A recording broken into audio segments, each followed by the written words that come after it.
എത്രയധികം സമ്പാദ്യമുണ്ട്, ജീവിച്ചു പോകാൻ വകയുണ്ട്, എല്ലാം റാഹത്താണ്. പക്ഷേ ഉള്ളിൻ്റെ ഉള്ളിൽ ഇത്രയൊന്നും പോരാ.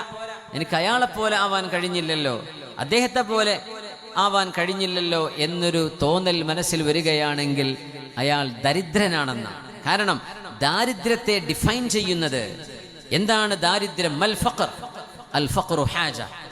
എന്താണ് ദാരിദ്ര്യം? What is poverty? Poverty is wants. മനുഷ്യന്റെ ആവശ്യങ്ങൾക്കാണ് ദാരിദ്ര്യം എന്ന് പറയാം. ആവശ്യം തീർന്നിട്ടില്ല, പൈസ കിട്ടി മനസ്സിന്റെ ആഗ്രഹം തീർന്നില്ലെങ്കിൽ അയാൾ ദരിദ്രനാണ്.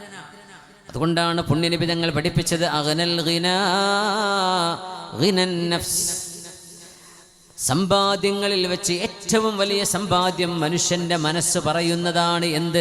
എനിക്കിത്ര മതി, ഞാൻ ഉള്ളതിൽ സംതൃപ്തനാണ് എന്ന് മനസ്സ് പറയുന്നതാണ് സമ്പാദ്യമെന്ന് ലോകത്തിന്റെ ഗുരു മുഹമ്മദ് റസൂലുള്ളാഹി സ്വല്ലല്ലാഹു